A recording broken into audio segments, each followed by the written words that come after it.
Hello, everybody. Welcome to another episode of Modern Maniacs. I'm AJ Soccer from mtgcardmarket.com, and we are finally rid of the Eldrazi menace, or at the very least, we're done with Ungiven.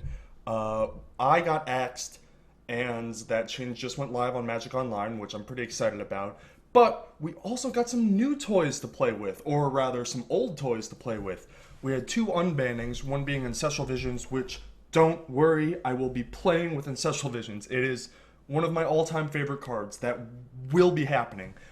But first time out, we're playing with the other unbanning, which is Sword of the Meek. Now, this is a really weird card, and if you don't already know from past experience, then you might wonder why this was on the ban list in the first place. And the reason is because of its interaction with this card, Thopter Foundry. If you sacrifice an artifact, you get a 1/1 flyer and gain a life. The 1/1 flyer coming into play from Thopter Foundry triggers the Sword of the Meek coming back from your graveyard, which lets you sacrifice the sword again, which brings the sword back again ad infinitum. So, basically having these two just means that every mana you have is a life and a 1/1 flyer. That's pretty strong. I am hesitant to call it a combo, because even though combo is just short for combination, I'd rather say combination, because the word combo has connotations in Magic Lexicon to mean, outright winning. My Splinter Twin Pestromite combo makes Infinity Fairies, for example. Thopter Foundry Sword of the Meek is not Infinity Fairies. It is a bunch of Thopters. A handful of Thopters. Now, the reason you can get away with playing a combination, a powerful synergy rather than an outright combo, is because it is super cheap, both in deck building cost and in terms of, initial mana investment. And they are artifacts, which are generally harder to deal with, at least in the main deck. A lot of decks will have lightning bolts and paths, but not a much lower number will have access to things like Abrupt Decay and Kolaghan's Command. So it's a permanent type that's harder to deal with, and it's cheaper to get online. And it has sort of built-in backup plans, which we'll get to. So yeah, we're playing with this combination today. And in a Gerry Thompson shell, I made a couple of changes to his list, which we'll go over as we get to them. They're mostly cosmetic, so not a huge deal. But I did make a couple of tweaks. But this is his shell that he played in the Modern Classic last weekend, and I think he got top 32, which doesn't really tell us much about, the power of the deck one way or another.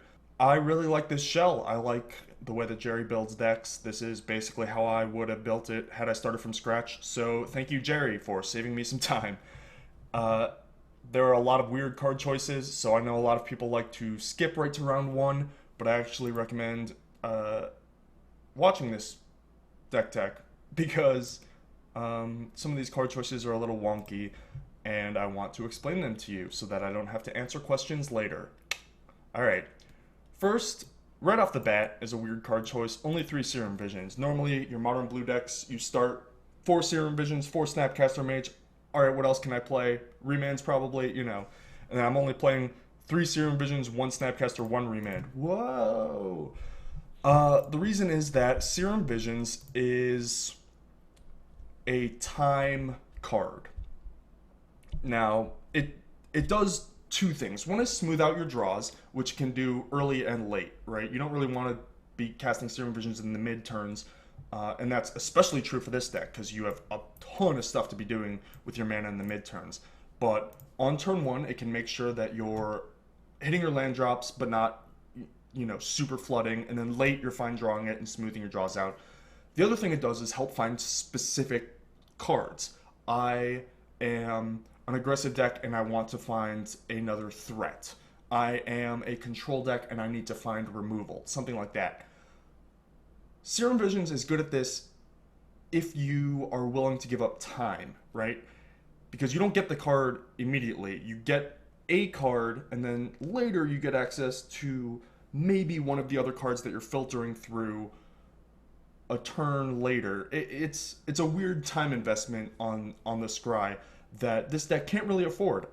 As you'll see as we go through the list, a lot of the deck is about giving up time. Time is the resource that this deck is the worst at. And the returns on that investment of, oh, I'm going to be really bad in terms of time, are that my card drawing is great, my card advantage is great, my velocity is great, I have this powerful combination, I have this powerful plan B, and I'm going to be using all of my mana every turn, doing super powerful things, plus versatile control cards on top of it all. Not to mention the thickness of the deck, the sort of thickness of the redundancy. You're not really looking for specific pieces as much as you're just trying to churn through your deck and do powerful things. So Serum Vision is not that useful for that, and that 1 mana matters a whole lot if you look at all of these 2s and 3s, especially when you consider like Muddles you want to transmute on 3. You might want to go turn 2 Sword, turn 3 Thopter Foundry, and start activating. Lots of things to do with your mana where you don't really have time to be casting a cantrip that doesn't actually help you that much. So we're down to 3, and I wouldn't even mind going down to 2. It's a good enough card that it's worth playing, but the diminishing returns are steep enough. Like, you don't want your hand clogged with a bunch of Serum Visions, because you already have a bunch of cards in your deck that don't do anything on their own. And at a certain point, you have to stop using air to find other air and start actually affecting the board. Speaking of affecting the board, 2 Spell Snares for Path to Exile, pretty standard. The paths are, at least. Spell Snare is better now than it has been in a long time, because with Eldrazi gone, remands are back in force. Snapcaster is still just super powerful. Not to mention that people are now playing more remands because of Ancestral Visions and just the nature of the decks that are good right now. Plus, people playing their own Thopter Foundries. Spell Snare, pretty good against that. Remand. Pretty much everything that I said about Serum Visions is also true for Remand, except Remand is more powerful, but narrower and more expensive. Which is why it's 1 instead of 3. The Remand is kind of a placeholder card. It is just super powerful and it's worth playing, and when you draw it, it's probably going to be fine.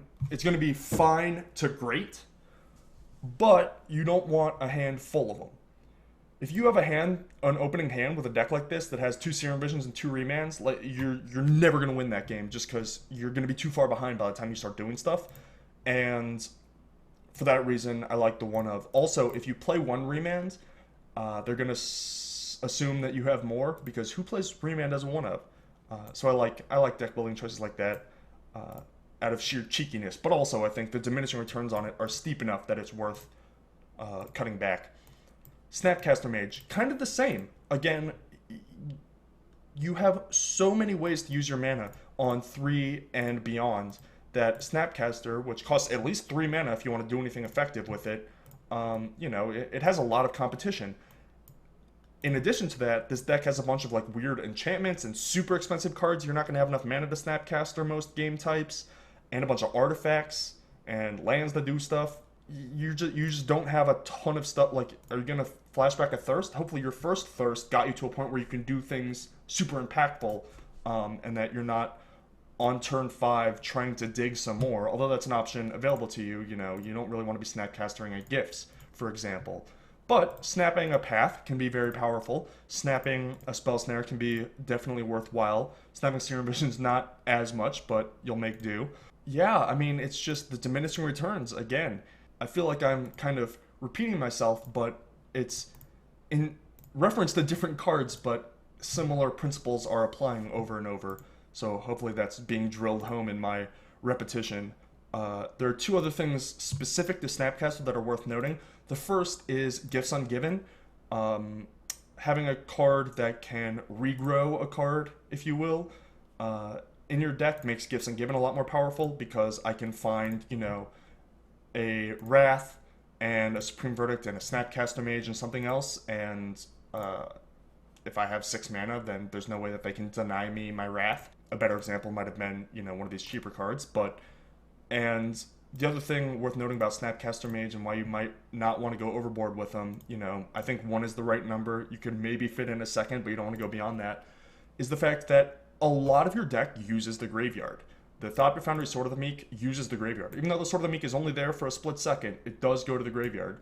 And then the Gifts Ungiven with Unburial Rites, which we'll get to, is also a graveyard interaction. So having more cards that are soft to things like Rest in Peace or Leyline of the Void, not ideal. Now we get to Thirst for Knowledge. Thirst for Knowledge is one of the most powerful yet misunderstood cards, at least by people that don't play a lot of like Legacy or Old Extended. Newer players might not really understand quite how this card works in terms of how just truly busted it is.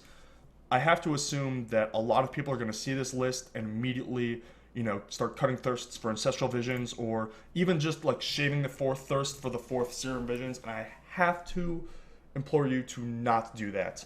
Thirst for Knowledge is almost assuredly the glue that holds this deck together. What I talked about earlier in terms of time, Thirst for Knowledge is like your one way to make up for that. All of this time that you're investing in doing other stuff, casting a Sword of the Meek that doesn't do anything is not good. You can save that time by cutting a corner with Thirst for Knowledge. If you are holding up counter magic and they don't play something for you to counter, you can still use that mana. You're not giving up a full turn of time of mana holding up a counter. You can still cast an instant, which Gifts also helps with. And I talked earlier about Serum Visions and Remands kind of cycling air into air and perpetually spinning our wheels being a real thing, where it feels like you have a lot of velocity in card selection, but you're not actually doing anything. Thirst for Knowledge is kind of your, plug pole out of that scenario where, you're turning air into air. Thirst for Knowledge is going to make use of your air and get you deeper into your deck for more meaningful things. Thirst is kind of the anti, reach-through mists, if you will. The fact that it's an instant is huge, so you can't play Compulsive Research, and you have plenty of artifacts with the Thopters, the Swords, the 1 Explosives, and the Talismans, which I neglected to go over earlier, which I will in a moment. I will say Thirst is probably not as good as it used to be.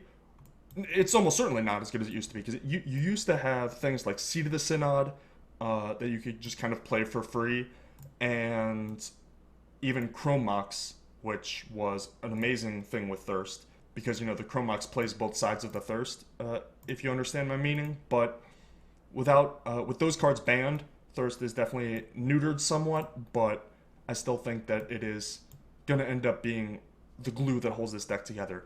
The Talismans I should touch on. People wonder why you play Talismans over Signets, because the Talismans do damage to you, and the reason is you can cast your 1 mana spells off of it. If I have a turn 2 Talisman, I can then spell snare something off of it, whereas I can't do that with a Signet. The life you lose is pretty inconsequential. It's pretty rare that you're going to need colored mana out of this thing, and you're willing to do some damage to yourself with this deck, because once you have this set up, you can go all the way down to 1 as long as you end up with this in play, because you're going to go back up to 5 like that and be out of burn range, so it's not a huge deal. So that's why you play the Talismans. Also, you just need some more mana and some more artifacts. You can't play Darksteel Citadel because it's too bad. Seed of the Synod is banned. And you kind of want the ramp if you're going to be playing Rats and Gifts, so Talisman ends up being the choice there. Detention Sphere and Oblivion Ring, these are just utility removal spells. You give up, again, you're giving up time in exchange for something else. I'm giving up the time that, I'm playing a 3-mana removal spell instead of a 1 or 2 mana removal spell, for the fact that Detention Sphere has a bunch of value, and these can take out any permanent. So opposing Thopters, or Thopter Foundries, Rest in Pieces, post board, things like that. There are a lot of weird permanent types in Modern, and being able to take care of them is worthwhile. And then you see the split on Sphere and Ring, even though Sphere is clearly better, for the sake of Gifts Ungiven, which I will get to now. Gifts Ungiven is a weird card. If you don't know, you search for 4 cards of different names, and your opponent chooses 2 of them to go to your yard, the others in your hand. This is the reason that we see the split on the O-rings as well as the split on the Wraths, one Wrath, one Verdict, because you can gifts for Wrath, Verdict, Explosive, Snapcaster, something like that, and you couldn't do that if you were playing all Wrath of Gods, for example. The other thing that is weird about Gifts Ungiven is you are searching a hidden zone for a specific type of card. And when that happens, you are allowed to fail to find. So my cards have to have different names, and my opponent doesn't know my deck. So I can find Unburial Rites and Elish Norn, and then say, oops, sorry opponent, the rest of my deck is literally all Unburial Rites and Elish Norns. These are the only ones I can find, because Gifts makes me, I can't find any other named cards. So these are the only two I can find, sorry. And then they are forced by Gifts Ungiven to choose to put those two cards that you did find into your graveyard, and you can then untap and flashback the Unburial Rites on your Elish Norn. One card combo.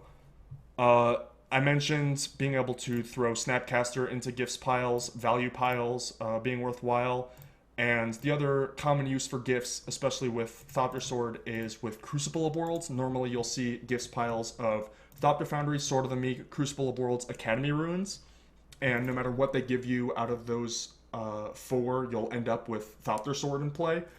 And Crucible is a pretty meh card normally. And Gerry actually eschews the Crucible entirely and just kind of steps over it with a one of Teleria West and a second Academy Runes. So that gifts pile is now Academy Runes number 1, Teleria West, which represents Academy Runes number 2, Thopter Sword. Pretty cool little innovation there to save a slot, basically, because you save a spell slot by playing Teleria West, which then your Teleria West is, it's obviously not as good of a land, but it can also find something like a Ghost Quarter, or you can, if you naturally draw the Teleria West, you can just straight up find Academy Runes and don't have to waste a gifts pile on it. You can find your Colonnade, and you can even find an Engineered Explosives. So, I like Teleria West a lot. It's a card that I'm going to be using a lot. A lot of these Modern Maniacs builds, brews I have in the sidebar here utilize Teleria West packages, so I'm happy to see Gerry toying around with it as well, even if it is just as a one-of. Supreme Verdict and Wrath of God, obviously just control cards, powerful control cards that are split because of Gifts Ungiven, and here's one of my cosmetic changes to Gerry's deck. He had the Day of Judgment main and no Cryptic command anywhere. I'm playing a Cryptic over the Day. Couple reasons for this. One is that I think that the gifts package, if you really need a Wrath, Verdict, Wrath, Explosives, Path, or Explosives, Snapcaster, or Explosives, Thopter Foundry, is gonna be good enough almost every time that it's not worth playing another 4-mana card that is very narrow in its matchup structure, main deck. And for the matchups where it is good and you might want to make those gifts piles, just board it in. Not a huge deal. On the other hand, also, a huge percentage of the time that you might think, oh, I wish I could Wrath right now, you could also just gifts for Unburial Rites Elish Norn, and it's just as good, if not better. So the scenarios where you really need to gifts for exactly a 4-mana Wrath and can't because I'm playing a Cryptic over the day, very, very small, and only happens in game 1s anyway. The Cryptic command, on the other hand, is just straight utility. Like, it is a wonderful card to be able to throw into a gifts pile where, they have a problematic permanent, and you have O-Ring Sphere. You could find O-Ring Sphere, Explosives, something, but with Cryptic over Day, you can throw Cryptic into that pile as well. And if Cryptic is in a pile, or in your deck rather, then your Snapcaster has a lot more utility, and if you just naturally draw it, it's just a good card. It's a little expensive, but I'm cutting a 4 for a 4, and again, if you're holding up 4 mana and they don't let you use your Cryptic, they don't play a spell worth countering, you can still use your mana with these instants. I think Cryptic is a great one-of, and so that's why I made that swap. Now, the mana base, 2 Academy Runes, again, you're playing a second one in a Teleria West to save a deck slot, but also naturally drawing an Academy Ruins is not that bad, especially if you can find or naturally draw Engineer Explosives. You can just lock them out.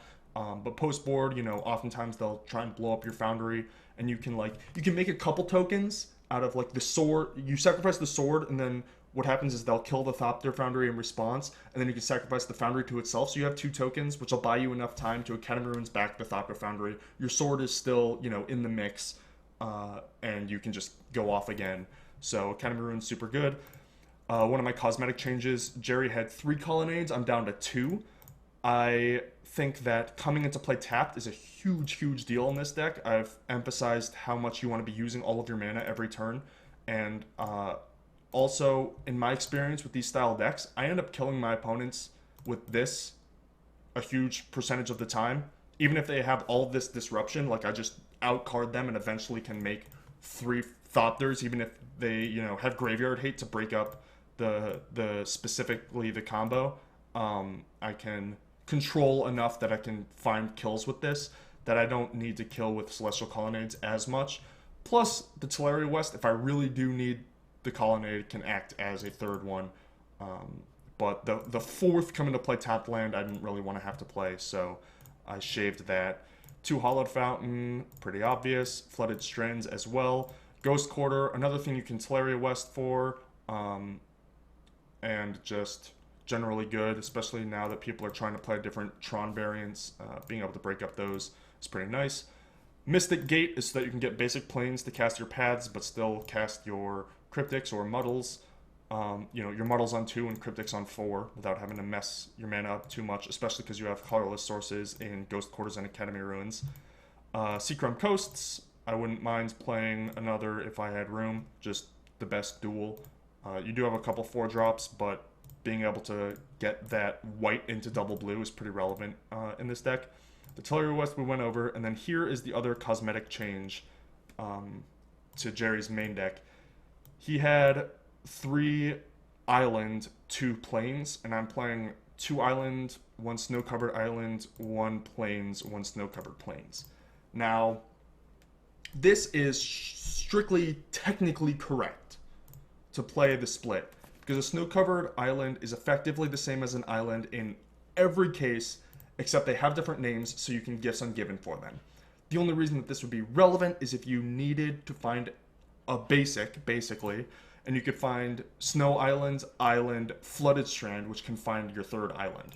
That scenario is super corner case, and Gerry is not an idiot. In fact, quite the opposite. He is a genius.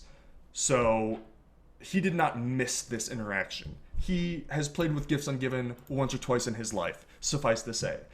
So why would he not play them? I don't know. There's 2 possibilities. One is that he just couldn't find snow lands, because who has snow lands around, and didn't bother.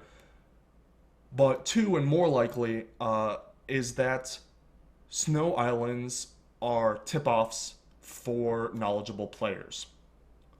If you play a snow-covered island as one of your early plays, one of your early land drops, an astute opponent will know that you have Gifts Ungiven in your deck.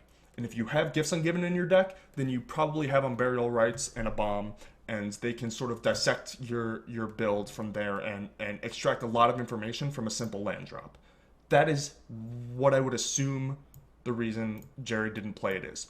The reason that I am playing it is, A, to show you that it is technically correct with that scenario, but B, I think that there are enough Blood Moons online and the like that I think that it's worth playing.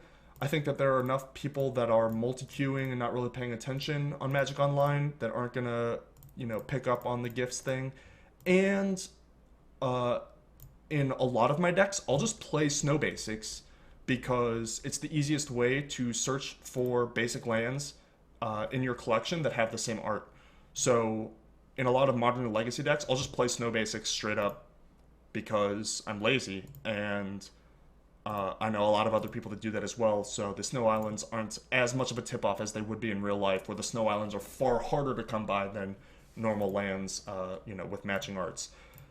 So those are all the reasons for that. And then lastly, the Watery Grave is another cosmetic change. Um, it might be unnecessary, I admit, but this is where the third colonnade went, by the way, which does mean that I'm down a white source uh, to Gerry's original build, which could be a problem with the Wraths, but you know, I'll take note of that. But the Watery Grave is an inclusion not only for the Unburial Rites, which is kind of a bad argument. How are you ending up with an Ellis Norn in your graveyard and an Unburial Rites in your hand, right? It has to be that you drew your Unburial Rites and then had to cast gifts to get the Ellis Norn and couldn't find a Thirst. Because if you had a Thirst to discard, or you discarded the Ellis Norn to the Thirst earlier and then drew the Unburial Rites and can't find another Thirst. Like, it's very corner case scenario. But I bet it'll happen. I bet at some point this could come up. And I think that it's worthwhile. You can also create gifts packages where if you have Thirst in hand, you can create a gifts package with Unburial Rites, Ellis Norn, and other pieces. They'll give you the Ellis Norn and Unburial Rites or something else, and then your Thirst for Knowledge is an Ancestral straight up. Or better, you know, you can cast the front side of Unburial Rites so that if it gets remanded, it's in your hand instead of if you straight up flash it back and it gets remanded, then it's gone forever. So I think access to the black for that is relevant. But even more than that, I think the black is good for engineered explosives. There are a lot of threes that I want to be able to blow up in Modern, and being able to fetch out a Watery Grave when it's basically free, or at least very, very low opportunity cost, is worthwhile to me. So the Water Grave is for the Unburial Rites a bit, but mostly for the engineered explosives. Let's move on to the sideboard. As you can see, the Day of Judgment is in here. The Iona is in here as well. This deck is already kind of geared towards beating control. Like, this interaction is better against control than past sort of secondary win conditions of the Gifts Ungiven decks that use the Unburial Rites package. But you still want access to the Iona post board, so that's why that is there. The Day of Judgment, the board. Batterskull, Gerry played an Elspeth and a Batterskull. Or, I'm sorry, he played two Elspeths, and I'm playing an Elspeth and a Batterskull. Normally, the next win condition you want to play is something that dodges the hate for your main win condition, so nothing that uses the graveyard and preferably no artifacts. But I think having Batterskull, even though it is an artifact, is worthwhile because it is great against aggro, against burn decks, whereas Elspeth Sun Champion is not. You know, if you play Thopter Sword and they blow up your Thopter and then you have Batterskull, you can hopefully run them out of artifact destruction and make it worthwhile. And you can throw Batterskull into a gifts pile with Academy Ruins and still have access to it, which I think is worthwhile. Not to mention that even if I wasn't playing second Elspeth Suns Champion, I'd probably find another Planeswalker or something to play instead, just so that I had a split on names for Gifts Ungiven, so I could gifts for win conditions. And two Timely Reinforcements, just the best card against the aggro and burn decks. I wouldn't mind playing like a Core Firewalker or a Rest for a Weary over one of them so that you can muddle for it. But your muddles are going to be good against the burn decks anyway. Like, you want to be able to just counter... Like, muddle for Rest for the Weary is 5 mana, whereas Timely Reinforcements is just 3. And your muddle is going to gain you 4 life anyway. So if you have a muddle, you don't necessarily... if you have a muddle against a burn deck, you don't necessarily want to spend the time or the card to tutor. So having your anti-burn card not be a 2-drop is not a huge deal. But you also have Celestial Purge, which comes in, you know, to kill Alon the Great Revel or Swift Spear or Goblin Guide or what have you. Disenchant is another great muddleable card for Affinity or things like Rest in Peace, etc. Third Gifts Ungiven for when you need the Iona against, you know, combo and other control decks. Just a little added redundancy when you need to like board out your paths and whatnot. One Dispel.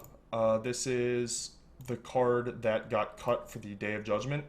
I think with muddles and snares and stuff, the Dispel goes down in value a little bit, especially because people are using Ancestral Visions rather than things like Gifts Ungiven or Sphinx's Revelation, for example.